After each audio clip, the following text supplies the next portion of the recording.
Hello बच्चों, let's see the question. सो इस question में गिवन है कि a radioactive sample consists of two distinct species having equal number of atoms initially. The mean life of one species is tau and that of other is 5 tau. The decay products in both cases are stable. A plot is made of the total number of radioactive nuclei as a function of time. Which of the following figures best represent the plot, the form of this plot? ठीक है। सो इस question में की concept हो जाएगा हमारा, की concept will be laws of radioactive decay. Laws of radioactive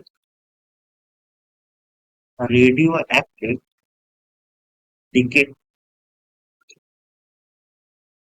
ठीक है। Now from laws of radioactive decay we can say that the decay equation, that is nt, nt क्या है, नंबर ऑफ अनडिकेट पार्टिकल्स क्या हो जाएगा which time, this is equals to n naught, n naught क्या है, initial number of particles into e to the power of minus of lambda t। ठीक है, जहां पर lambda is decay constant, decay constant. ठीक है।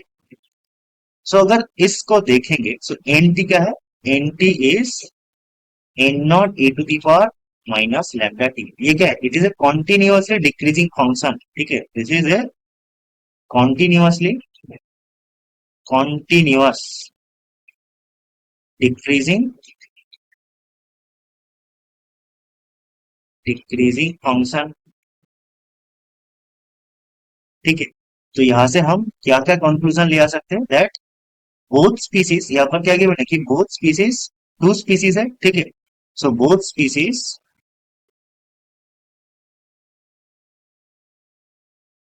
विल डीके continuously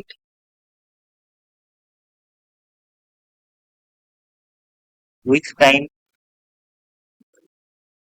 ठीक है। And e to the power minus lambda T. ठीक है, तो ये क्या है, एक एक्सपोनेंशियल डीके का ग्राफ है। तो इसका ग्राफ कैसा होता है, इसका ग्राफ होता है, ठीक है, e to the power minus let say X versus X का ग्राफ कर रहा होता है, ये होता है कुछ ऐसा। ठीक है, it is A continuously decreasing function.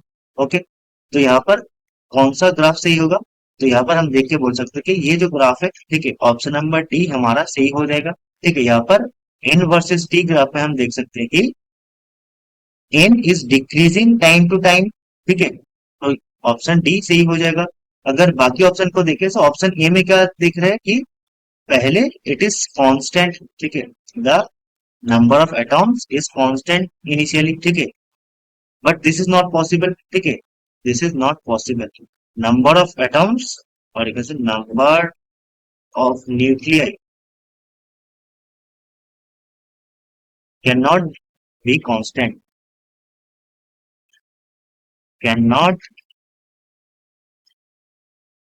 cannot be constant और increase। ठीक है, क्योंकि एक डिक्रीजिंग फंक्शन है, तो number of nucleus that is an कभी भी कांस्टेंट नहीं हो सकता और इंक्रीज भी नहीं हो सकता। ठीक है, तो यहाँ पर ए नंबर ग्राफ में कांस्टेंट हो रहा है, तो ये गलत हो गया। बी में क्या हो रहा है, बी में एक टाइम के बाद इंक्रीज हो रहा है, तो ये भी गलत हो गया।